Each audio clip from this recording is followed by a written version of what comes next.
안녕하세요. 안녕하세요. 네. 안녕하세요. 예, Happy Sabbath. 행복한 안식입니다. 오늘 첫 시간인데요. 오늘 또 한 주간 동안에 하나님의 은혜 가운데 잘 보내시고 이 안식일을 맞이해서 첫 시간을 맞이해서 또 한 자리에 이렇게 모여서 같이 하나님께 예배를 드릴 수 있게 해주신 우리 하나님께 감사를 드립니다. 수고가 많으셨고 또 많이 힘드시고 피곤하시고 그러시죠? 예, 제가 짧게 하겠습니다. 한 2시간. 예. 짧죠? 예, 많이 짧을 겁니다. 이 시간 하나님의 말씀을 저희가 또 이렇게 제가 생각하면서 또 내일은 저희가 뭐죠?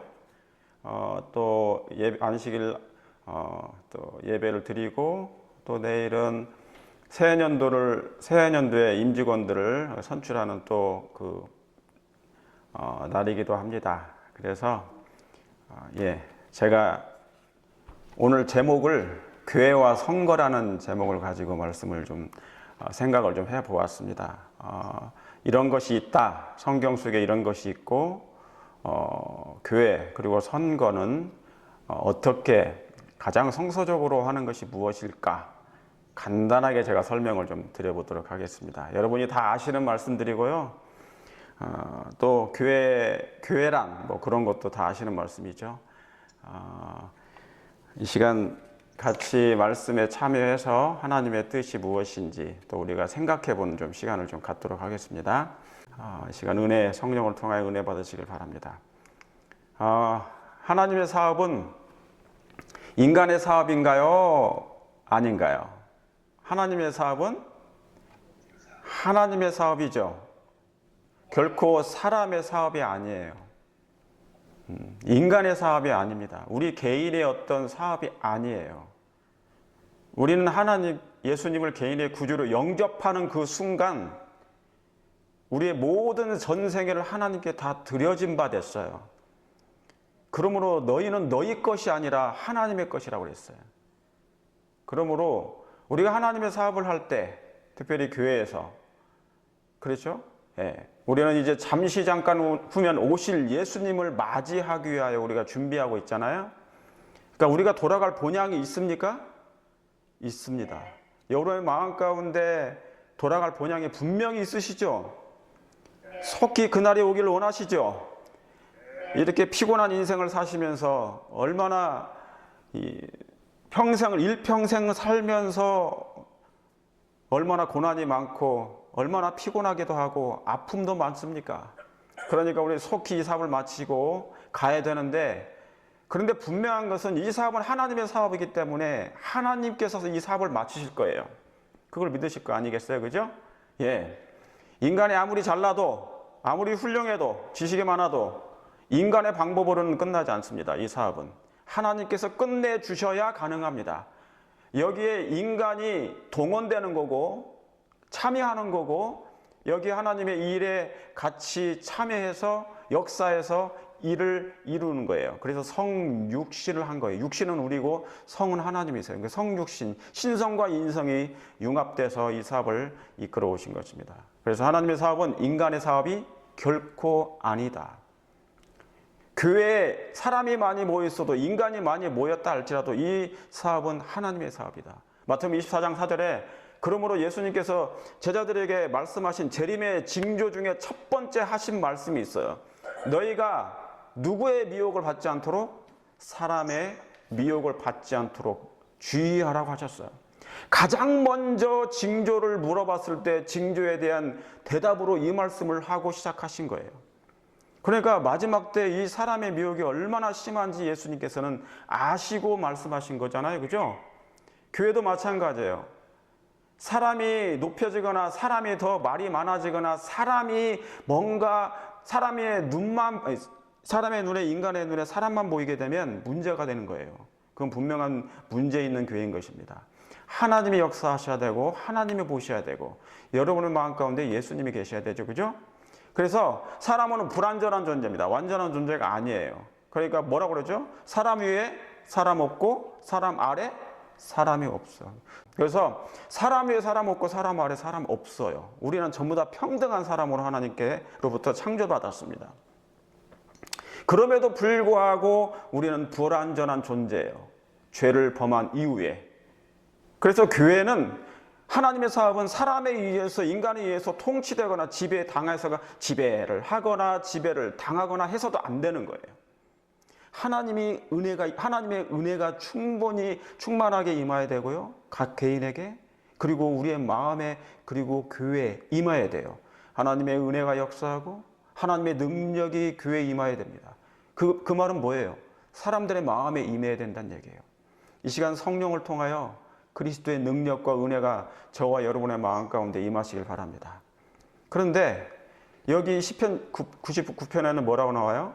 여호와께서 뭐 하신다? 통치하신다는 거예요. 그러므로 하나님의 사업은 인간이 이 사업을 마치는 것도 아니고 시작도 하지 않았어요. 하나님이 이 사업을 하시는 거예요. 그러므로 인간이 통치하는 것이 아니라 여호와께서 통치하시는 거예요. 그래서 여호와 하나님은 스스로 있는 자로서 스스로 권위를 입으셨어요.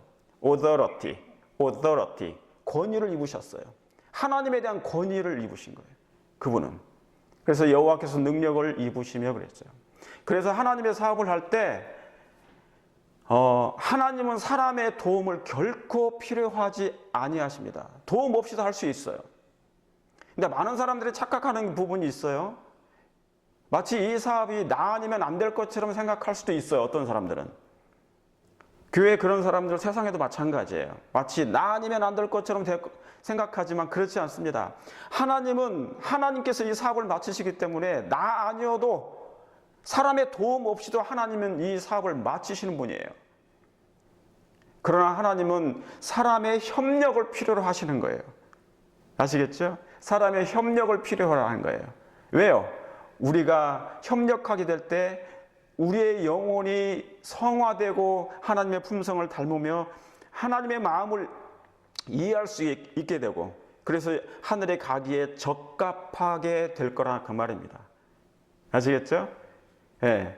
하나님은 바로 그래서 이 사업을 시작하신 분이고 이제 맞춰가고 계시단 말이죠.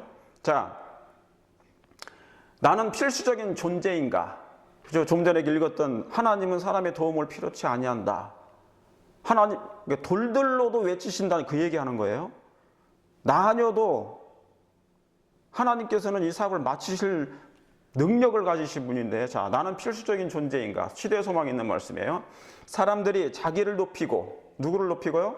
자기를 높이고 하나님의 크신 계획의 성공에 자신들이 필수적인 존재라고 생각할 때, 저들이 필수적인 존재라고 생각할 때 주께서는 그들을 뭐 하신다?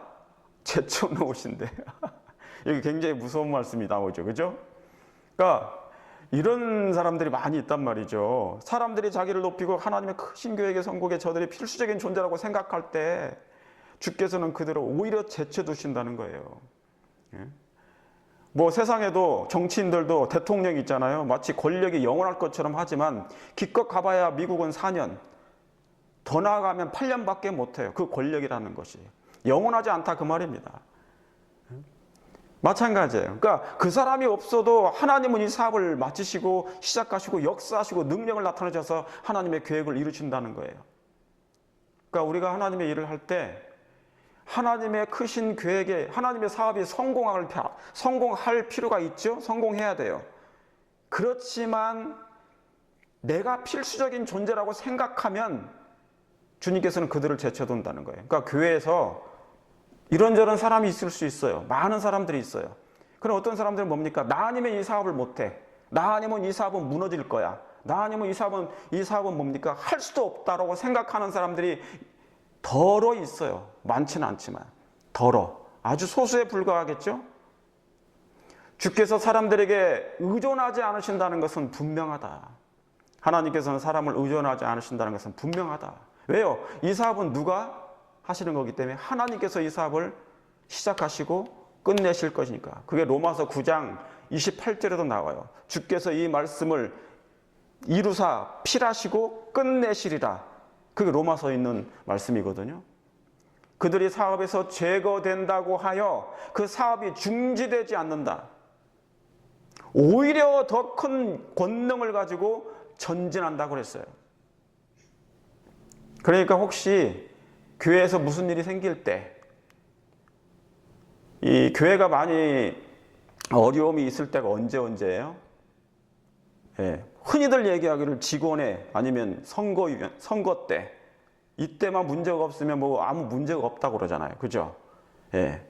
그런데 이 화이트포인트 직원회는 5분이면 다 끝낼 수 있다고 그랬어요. 사람들의 마음이 하나님께 드려진 바 된다면, 인간의 생각과 방법을 내려놓고 하나님의 방법을 택한다면 5분이면 모든 게 다 끝난다고 그랬어요.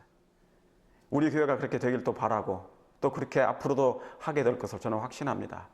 그러므로 우리 모두가 구원받아야 되지만 나 아니어도, 저와 여러분 아니어도 하나님의 사업은 잘 될 것이니, 더욱 그러잖아요. 여기 오히려 더욱 큰 권능을 가지고 전진한다.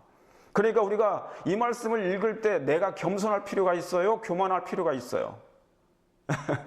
겸손해지는 거야. 아이고, 잘못하면 자리도 뺏기겠다. 내가 겸손해야지. 더욱 낮아져야지. 그러니까 항상 예수님 말씀하시잖아요. 자기를 비우라. 너희는 이 마음을 품으라. 항상 그런 말씀하시잖아요. 그러죠? 예. 그래서 주님께서 말씀하신 대로 살아가는 백성이 그리스도인이에요. 자, 마지막 때 교회에 대한 하나님의 소망, 바람이 있습니다. 바람이. 에베소서 5장 26절 27절에 이는 물로 씻어 말씀으로 깨끗게 하사 거룩하게 하시고, 그죠? 자기 앞에 어떤 교회요? 영광스러운 교회로 세워요. 티나 주름 잡힌 것이나 이런 것들이 없이 거룩하고 흠이 없게 하리 하심이니라. 자, 에베소서 5장을 우리가 그동안 공부했잖아요. 교과 공부에서. 그런데 그 남자와 여자, 아내와 남편에 대해서 계속 얘기하잖아요. 그런데 결론적으로 에베소서 5장 30절에는 뭐냐면 이게 큰 비밀이라는 거예요. 누구하고 누구에 대해서 얘기한 것이다? 그리스도와 교회에 대해서 얘기한 것이다. 결국 뭐냐면 그리스도의 옆구리에서 나왔던, 아담의 옆구리에서 나왔던 그 아담 살과 뼈가 누구예요? 하와예요. 그게 바로 교회였어요. 하나님께서는 이 교회를 그래서 잊지를 못해. 아담이 그 하와를 잃어버릴 수 없어요. 너는 내 살 중에 살이요. 자기 거예요. 그냥 자기 살이고 자기 뼈예요. 그러니까 자기 살이고 뼈니까 뭡니까? 자기 DNA라고요. 이 어떻게 그 아담의 하와를 잃어버릴 수 있어요? 그러니까 영생이라도 생명이라도 버릴 만큼 하와를 택한다고. 하나님의 사랑이 그런 거예요.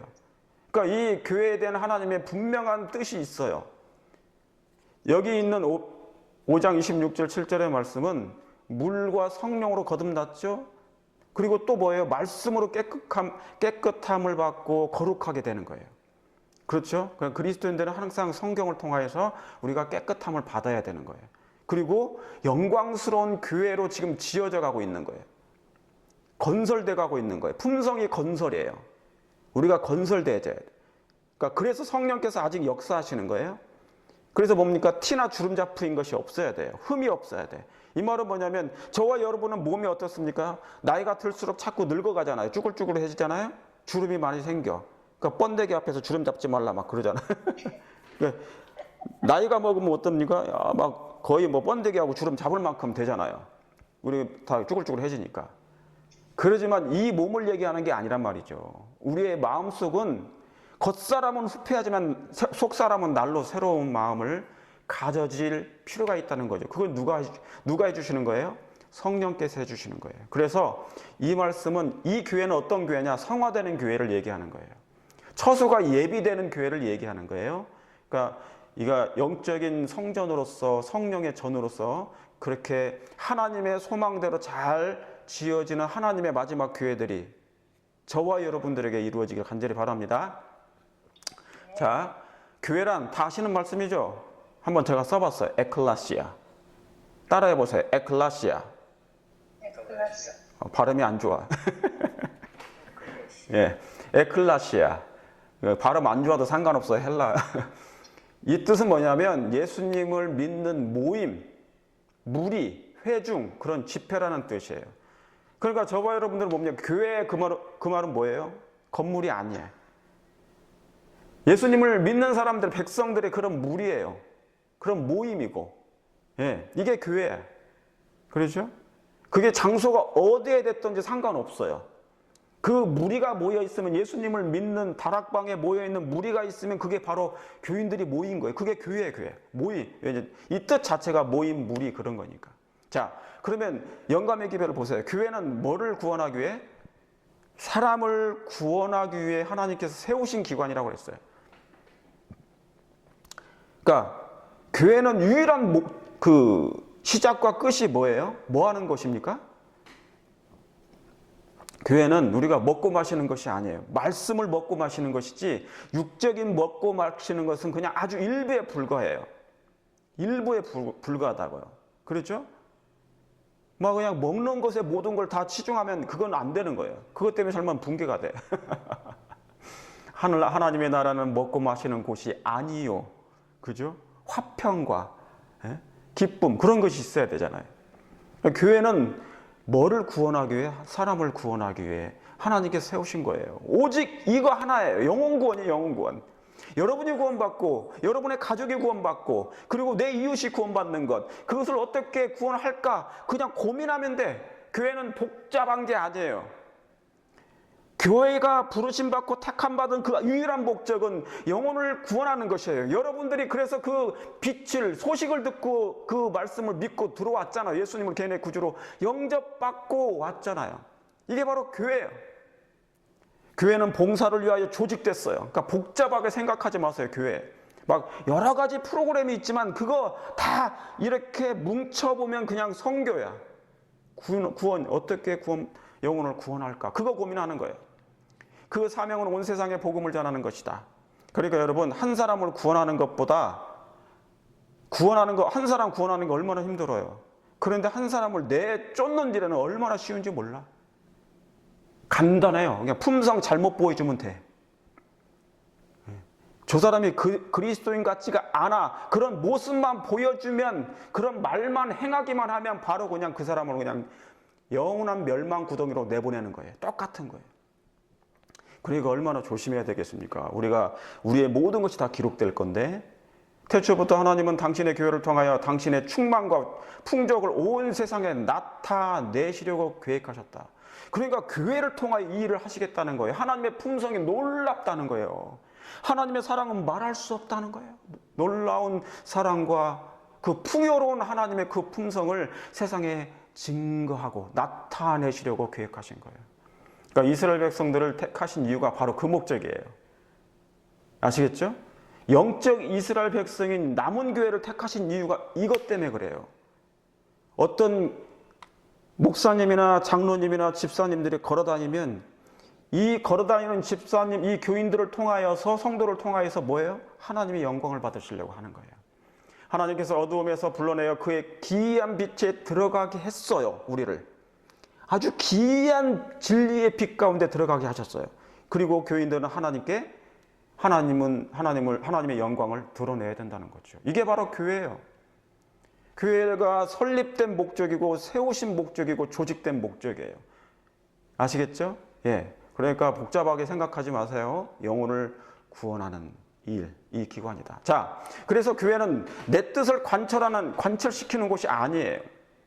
그리고 교회는 내 고집대로 하는 곳이 아니에요. 여기는 모든 사람의 힘이, 파워가 동일해요.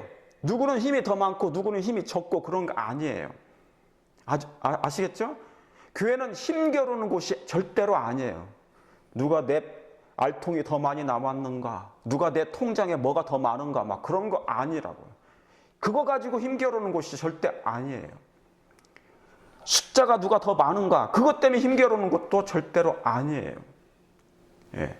만약에 그런 사람이 있다면 그런 사람은 교회에 해당되지 않는 거예요. 교회에 참여는 하지만. 자, 세력 간의 기싸움 하는 것도 아닙니다. 그렇죠? 사울이 저 밑에도 나오겠지만, 사울이 자기 고집대로 해서 그의 하나님의 명령을 순종하지 않은 경우가 있었어요. 아주 그런 일이 많았습니다.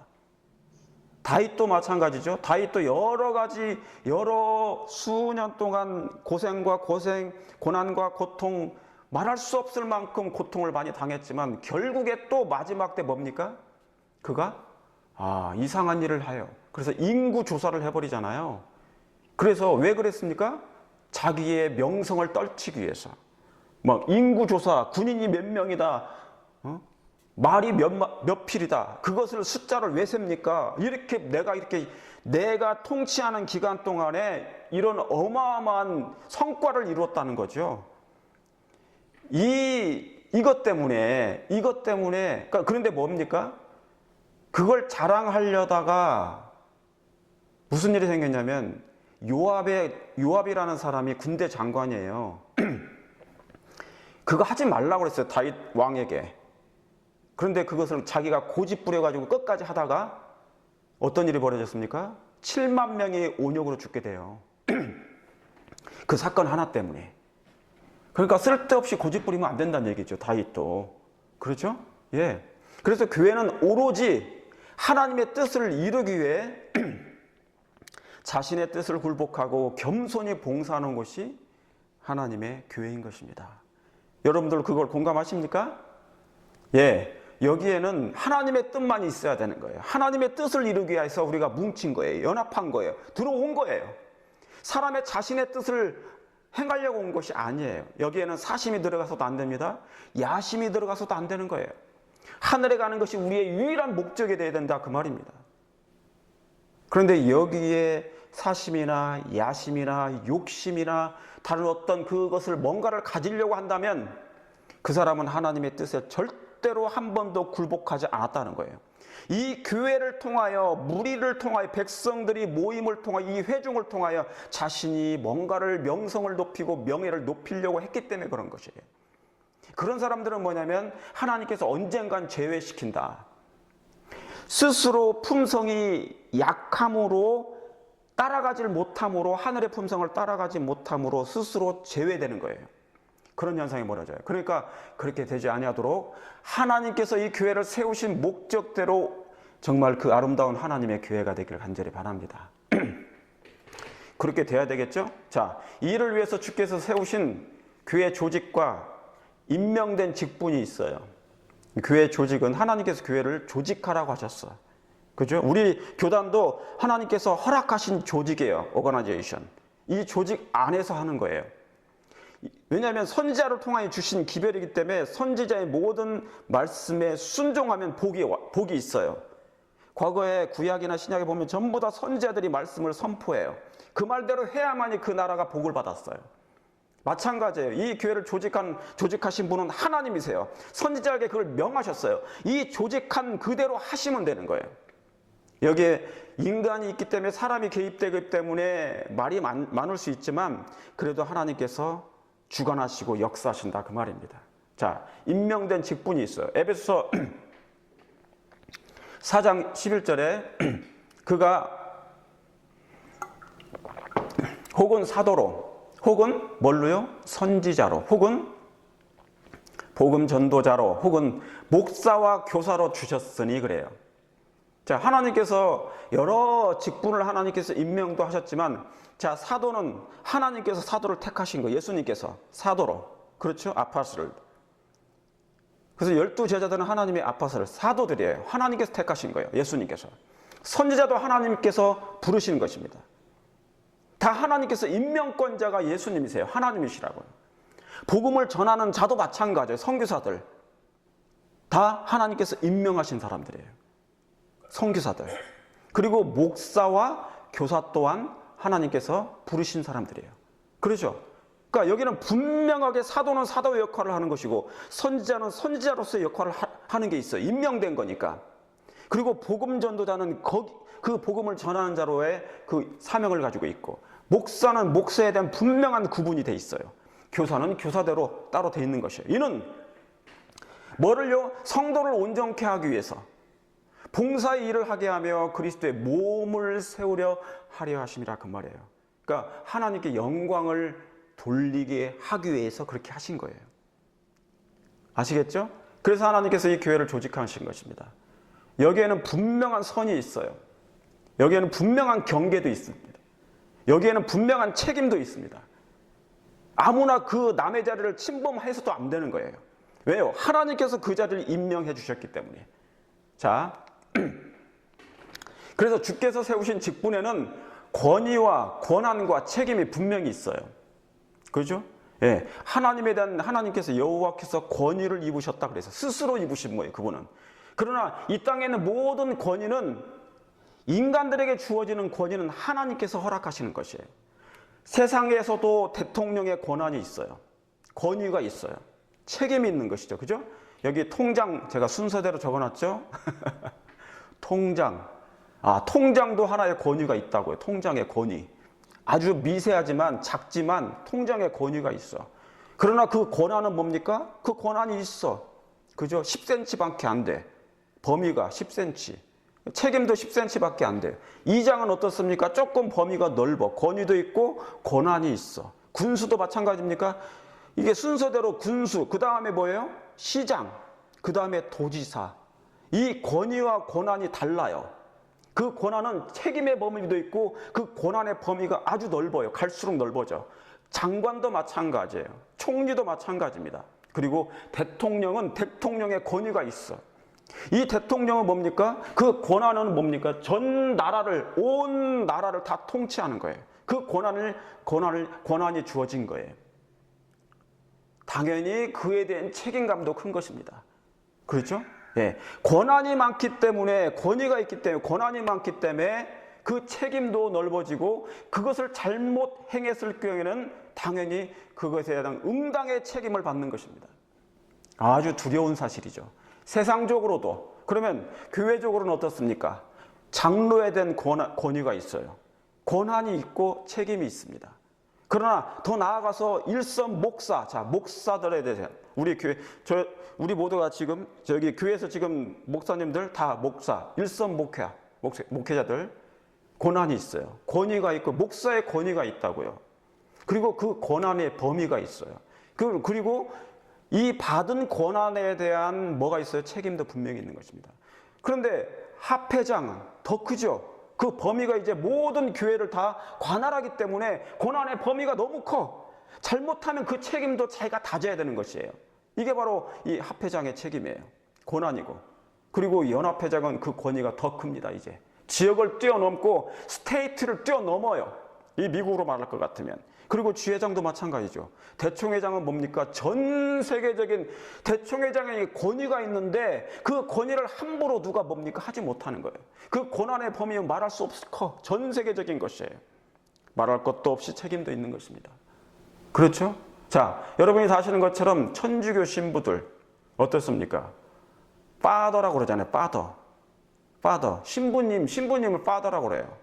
그만큼 하늘 아버지급이에요. 아버지라고 그런 거예요. 이 사람들은 뭐냐면 술을 먹어도 괜찮잖아요. 근데 교인들이 뭐라고 하지 않아요. 얼마나 존경하는지 몰라요. 천주교 신부에 대한 교황은 말할 것도 없어요. 그냥 전 세계적인 지도자라고 스스로 생각하는 게 그리스도의 대리자라고 하잖아요. 자칭. 그러니까 그 사람은 뭡니까? 온 세계가 막 그를 존경하려고 애를 쓰잖아요. 그 정도로 뭐냐면 교인들이 뭐냐면 천주교 교인들은요, 신부하면은요, 술을 먹어도 no problem. 거기 법이 그러니까. 예? 그러니까 그 고난 또한 굉장히 큰 것입니다. 교인들이 거기에 대해서 전혀 터치하지 않아요. 잘못된 일을 만약 했을 때는 그 위에서 상층부에서 저기 교황청에서 뭐라고 하는 것이지. 자, 장감리교회, 장로교, 감리교회 목사님들은 무슨 급이냐면 교주급이에요. 우리 여기 지금 참석하셨는지 모르지만 거의 장로교에서 오신 우리 성도님들은 그게 몸에 배어 있잖아요. 그죠? 목사님들한테 어떻게 하는지. 우리 강혜숙 집사님 제가 이렇게 교회에서 자주 이렇게 저는 주위에 있으니까 자주 뵙잖아요. 올 때마다 어떻게 하십니까? 대부분이 다 그렇게 하시지만 우리 강 집사님은 허리가 더 구부러져. 거의 그냥 90도야. 민망할 정도로 그냥 허리가 구부러져. 연세 드신 분인데 집사님이신데 저렇게 이 허리가 구부러진단 말이죠. 그 말은 뭐냐면 장로교에 계신 분들은 목사님들에 대한 그 존경심이 달라요. 배나 달라요. 얼마나 다른지 몰라. 그러니까 존중하고 존경하는 마음이 있다는 거죠. 그러니까 그런 교인들에 대한 존중심이, 존경하는 마음이 목사도 절로 생길 수 있단 말이죠. 그러니까 내가 대접받고 싶으면 남을 대접하라는 말씀이 그래서 있는 거예요. 이게 황금률이. 자, 그런데 우리 안식일교회는 어떻습니까? 안식일교회 목사님들, 여러분이 다 아시겠지만 미국에서, 저는 한국에서 저는 목회를 하다가 이쪽으로 넘어왔어요. 안식일교회 목사들은 관리자급 목사 정도밖에 안 되는 상태예요. 사실은 교주급 아니에요. 신부급도 아니에요. 그냥 관리자급이에요. 그래서 한국에서는 목사님이 혹시 뭔가 실수를 한다 할지라도 합회가 다 알아서 컨트롤 다 해줘요. 도와주고 협력해주고 또 발령을 내요. 그런데 미국에서는 교회가 목사의 발령을 누가 냅니까? 합회가 내지 않아요. 실질적인 이 인사권은 누구한테 있어요? 교회가 내는 거야. 특별히 장로회, 장로님들이 모이면, 직원회가 모이면 그 힘을 발휘해서 목사가 그냥 힘이 하나도 없는 거예요. 제가 텍사스에서 일할 때 제가 9년 목회했는데 9년째 거의 되니까 세 분의 장로님이 와가지고 저한테 이제 됐으니까 가시라고 딱 그러시는 거예요. 인사권이 누구한테 있어요? 교회에 있는 것입니다. 이게 뭐냐면 성서적으로는 맞지 않아요. 구약과 신약은 제사장 제도는 똑같아. 그 권위와 권한은 하나님이 임명하신 거예요. 그런데 미국은 이게 뭐냐면 망가졌어요. 이 권한이 목사님들이 권한 부리려고 권위 찾으려고 막 그런 거 하지 않잖아요. 그죠? 그런데 보편적으로 그렇게 돼 있다는 거예요. 이게 안식일교회 전반적이지 않지만 소수 교회의 일반적인 현상일 수 있어요. 우리는 어떤 교회라고 주장하는데 우리 교회는 남은 교회라고 주장하는데 그래요. 그러니까 뭡니까? 자, 한번 보겠습니다. 구약의 예를 찾아볼게요. 제사장과 목사. 자, 제사장과 장로에 대해서 제가 첫 번째 예를 한번 들어왔어요. 레위기 21장 4절에 이런 말씀이 기록되어 있어요. 제사장은 백성의 뭐다? 어른이라고 나와 있어요.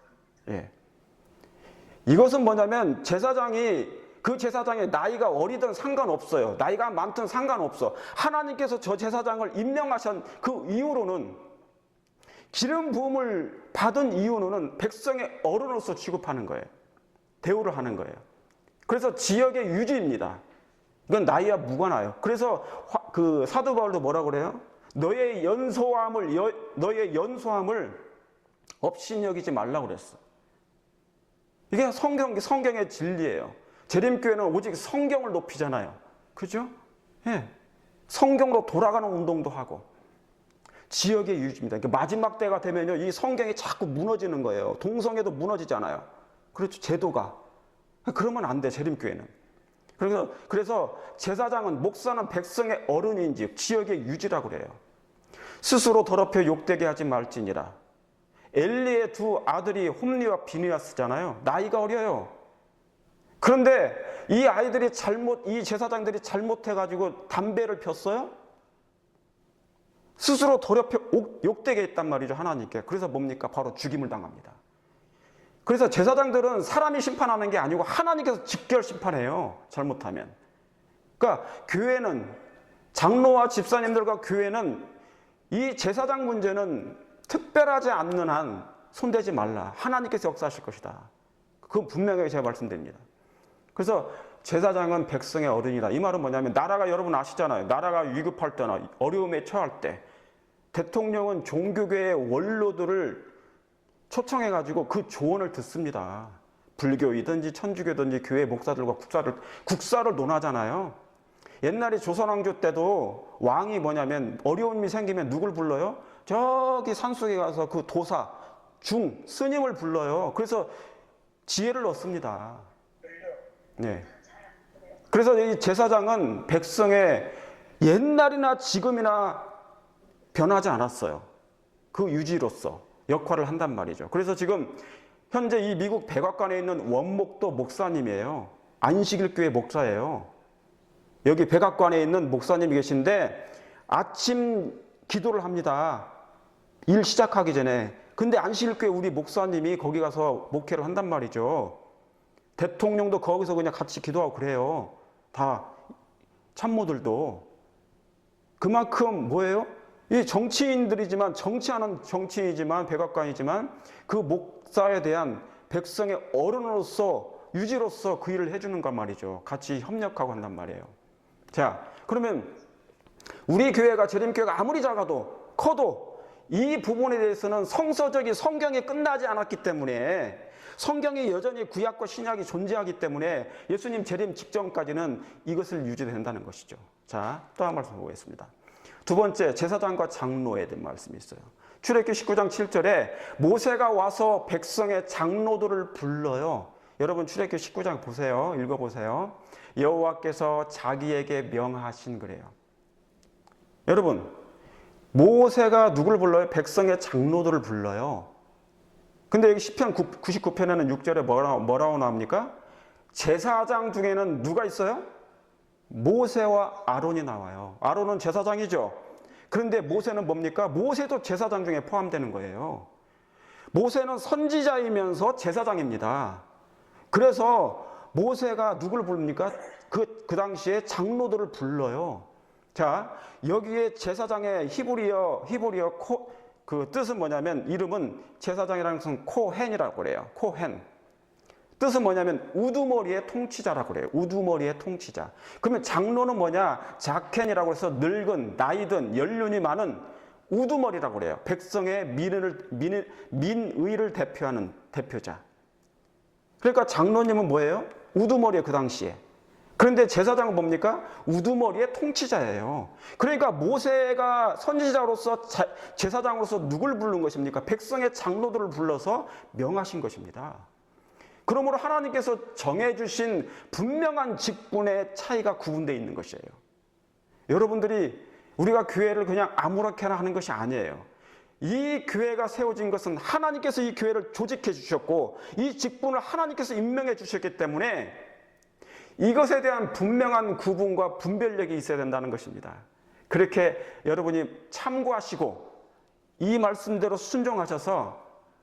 앞으로의 예수님 재림 때까지 이 교회가 하나님께서 역사하시는 교회가 되시기를 간절히 바랍니다.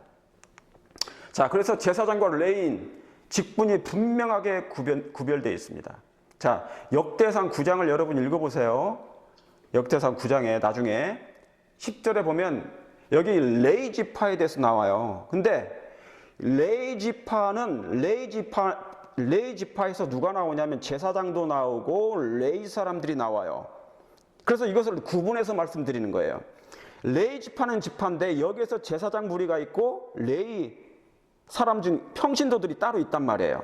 그래서 제사장 중에는 이렇게 나오는 거예요. 누구누구 이름이 나오는 것입니다. 이 사람들은 뭐 하는 사람이냐? 이 제사장 중에는, 이 제사장들은, 이 목사들은 그 당시에 성소의 기구를 담당하는 거예요. 법궤를 담당하는 거예요. 법궤를 어깨에 메고 등대를 손질하고 막 그런 거 해주는 거예요. 번제다나 이런 거. 그러니까 전부 다 성수의 중요한 부분, 예수님과 관련된 희생제물을 바치는 그 제사제도를 하는, 봉사하는 이 사람들을 제사장들이 했단 말이에요. 아주 중요한 직책이었어요. 아시겠죠? 그 다음에 역대상 9장 14절부터는 뭐가 나오냐면 레위 지파 중에 제사장 그 무리가 있고 그 다음에 레위 사람들이 있는데 레위 사람 중에서는 누구누구가 나오는데 이 사람들은 어떤 역할을 하느냐? 그 당시에 문지기, 부엌, 찬양대, 느디딤 나와요. 느디딤이 뭐냐면 느디딤이라는 뜻은 뭐냐면 허드렛 일을 하는 사람들을 얘기하는 거예요. 다시 말하면 어디에서 봉사하는 사람이다? 여기 민수기 8장 14절 15절에서 레위인을 구별하여 그 다음에 뭐라고 써 있습니까? 회막에 들어와서 봉사할 것이니라. 그러니까 여러분들이 오늘날 교회에 와서 회막에 들어와서 교회에 들어와서 다 뭐 하는 거예요? 지금 봉사하시는 거예요. 어떤 분은 안내도 맡아요. 문직이잖아요. 부엌에서 일하시는 분도 계셔요. 찬양대 역할도 합니다. 느디님 역할도 합니다. 이들은 충실하게 하나님께서 주신 그 임명된 그 직분을 충실히 행하는 것이었어요. 그래서 레인들은 25세에서 50세까지만 하는 거예요. 그 당시에. 그런데 여기를 보세요. 이 제사장 중에는 말라기 2장 7절에 보세요. 이 제사장들이 어떤 역할인지. 대저, 이게 구약의 마지막 책이에요. 대저 제사장의 입술은 뭐를 지켜야 하겠고 지식을 지켜야 하겠고 사람들이 그 입에서 뭐를 구한다는 거예요? 율법을 구하게 되는 거예요. 여러분, 그래서 오늘날 목사님들이 여러분에게 말씀을 가르치잖아요. 성경을 가르치잖아요. 율법을 뭡니까? 그래서 교인들이 목사님 율법에 대해서 가르쳐 주세요. 구하게 되어야 할 것이니 그 말씀인 것이에요. 그런데 뭡니까? 제사장은 만군의 뭐가 된다? 여호와의 사자가 될 것이나 그랬어요. 그러니까 제사장은 하나님께서 이 지상에서 희생 제사를 드릴 뿐만 아니라 교회의 성도를 위해서 이 희생 제물을 바쳐서 하나님께 연결시켜주는 그 역할을 한단 말이죠. 어마어마한 중요한 역할이기 때문에 하나님의 사자라고 얘기했단 말이에요. 그렇죠? 예. 오늘날의 목사의 직분도 마찬가지 똑같아요. 거기에 별 차이가 없는 거예요. 단지 형태만 좀 달라졌을 뿐이지. 자, 기름 부음 왕은 어떤 사람에게 기름 부음을 했을까? 기름을 부었을까? 왕과 제사장들에게 했어요. 그러니까 왕도 기름을 받고요. 기름 부음을 받고 제사장들도 기름 부음을 받았어요. 선지자가 와서 왕에게 기름을 부어요. 머리에. 그 다음에 제사장도 부어요. 그죠? 근데 기름 부음의 고난의 범위 얘기하는 거예요.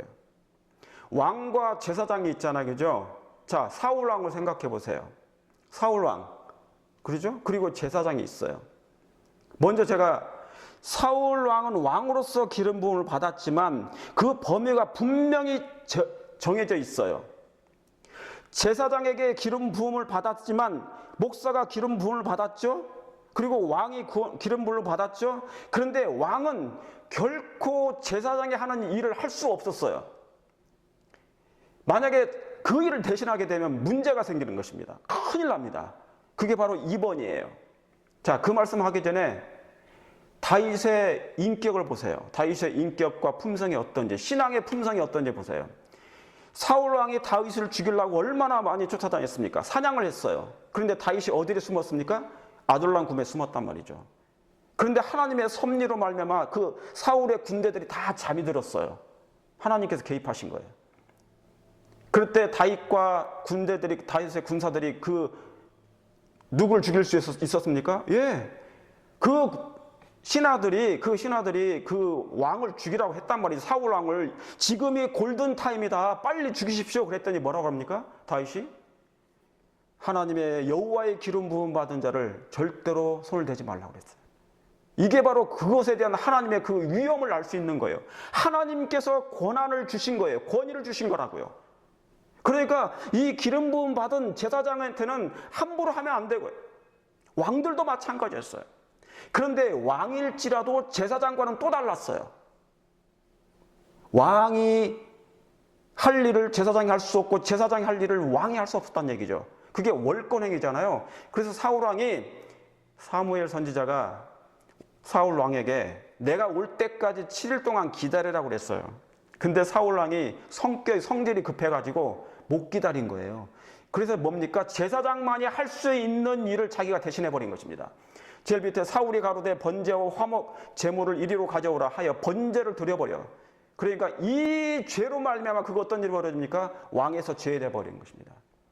그러니까 분수에 넘친 외람된 일을 해버린 것이죠. 자기는 그 일을 하면 안 돼요. 왕으로서. 오직 이 일은 제사장들, 목사들만 할 수 있는 거예요. 자, 제사장, 아까 이 말씀드린 것처럼 제사장 뭐예요? 우두머리의 통치자라는 뜻이에요. 장로는 우두머리예요. 여러분 이걸 잘 구분하셨으면 좋겠습니다. 자, 직원 선출은 이제 말씀을 마치면서 이거 한 말씀 하고 제가 말씀 마칠게요. 이 정도로 여러분이 제가 지금까지 말씀드렸던 구약에 있는 이 제도 속에서 희생 제사 의문의 율법 속에서 하나님께서 주신 제사장과 왕과 제사장과 레위 지파 레위인들의 그 역할이 분명하게 구분되어 있다는 것을 제가 말씀드리는 거고, 그리고 이제 그건 전부 다 뭡니까? 교회 회막에서 봉사하는 사람들 얘기하는 거예요. 자, 직원 선출을 이렇게 하자 제안 드리는 것입니다. 이제 목사님이 다 알아서 하시겠지만 사도행전 1장 23절에 이런 말씀이 있어요. 하나님의 택하심을 믿고 순종하실 필요가 있어요. 여러분 그렇게 하실 마음 있으십니까? 하나님께서 누구를 택하시든지 믿고 하실 마음 있으십니까? 자, 저희가 두 사람을 천하니 하나는 바사바라고 하고 별명은 유스도라고 하는 요셉이요, 하나는 mat디아라 그랬어요. 자, 이게 무슨 사건이냐면, 자, 12제자 중에 한 사람이 죽었잖아요. 자살을 해서. 그게 누굽니까? 유다의 유다. 그래서 그 자리를 이제 뭐냐면 메꿔야 돼. 그러니까 그 자리를 누굴 메꿀까 해서 그들이 하다가 두 사람을 뭡니까? 추천합니다. 추천. 두 사람을 추천해서 나온 사람이 누구예요? 유스도하고 mat디아라는 사람이에요. 그런데 그 다음 얘기해 보세요. 그 추천을 받으니 그때 하기 시작한 게 뭡니까? 저희가 기도하여 가로되 그랬어요. 그리고 기도하기를 무사람의 뭐를 아시는? 마음을 아시는 주여 그랬어요. 여기에 마음이 가장 중요해. 제가 그래서 글씨를 크게 쓴 거예요. 하나님께서는 무엇을 보고 택하신다는 거예요? 마음을 아시고 보시고 택하시겠다는 거예요. 무사람의 마음을 아시는 주여, 이 두 사람 중에 누가 주의 택하신 바가 되어 봉사와 사도의 직무를 대신할 자가 되겠습니까? 그렇게 하니까 누가 뽑힌 것입니까? 예, 하나님께서 그 두 사람 중에 두 사람이 다 훌륭하나 하나님의 마음에는 mat디아가 지금 사도로서 적합하다고 그를 픽택하신 것입니다. 그때 모든 교인들이, 신자들이, 사도들이 다 뭐예요? 아멘하고 충성을 다한 거예요. 순종한 것입니다. 우리 교회도 그렇게 했으면 좋겠습니다. 재림교회가 그렇게 했으면 좋겠습니다. 지금 연말이 돼서 이제 각 교회마다 이제 새 년도에 직원들을 선출할 거예요. 그러나 기도함으로 하나님의 그 사람의 마음을 아시는 그 하나님께 간구해서 하나님께서 택해 주시길 바라고, 택한 그 임명받은 사람은 그 일을 잘할 수 있도록 모든 성도와 교인들은 그들을 위해서 기도해 주는 것이 필요한 것입니다. 그러면 이때 유스도, mat디아가 선택이 됐기 때문에 유스도는 어떤 태도를 취했을까? mat디아가 됐으니까 질투했을까요? 시기했을까요? 배 아파했을까요? 삐져가지고 교회 안 나왔을까요? 아니에요. 삐져가지고 교회 안 내가 뭐 안 되면 막 이렇게 그때부터 이 기분이 나빠가지고 교회 안 나오신 분도 있어. 옛날에 보면. 우리 교회는 그런 분도 안 계시겠죠? 그러니까 이 유스도라는 mat디아가 선택이 됐는데 왜 내가 돼야 되는데 왜 mat디아가 됐냔 말이죠. 막 그렇게 했을까요? 유스도는 절대 그렇게 하지 않았습니다. 우리 모두가 무엇에 어떤 직분의 선택을 받든 하나님께서 역사해 주시기를 간절히 기도하시길 바랍니다. 그래서 사울 왕은 가장 작게 여길 때, 겸손하게 자신을 낮출 때, 내가 아니어도 하나님 다른 사람이 할 일이 많습니다 라고 했을 때 그가 왕이 됐습니다. 기름 부을 받았어요. 빌립보서 2장 3절에 겸손한 마음으로 각각 자기보다 누굴요? 남을 낮게 여기고, 이 마음을 우리가 갖게 되면, 예수님의 마음을 갖게 되면 아마 이 교회의 선출과 모든 교회의 봉사일은 정말 하나님의 뜻대로 잘 될 것을 확신하면서 오늘 말씀을 줄이겠습니다.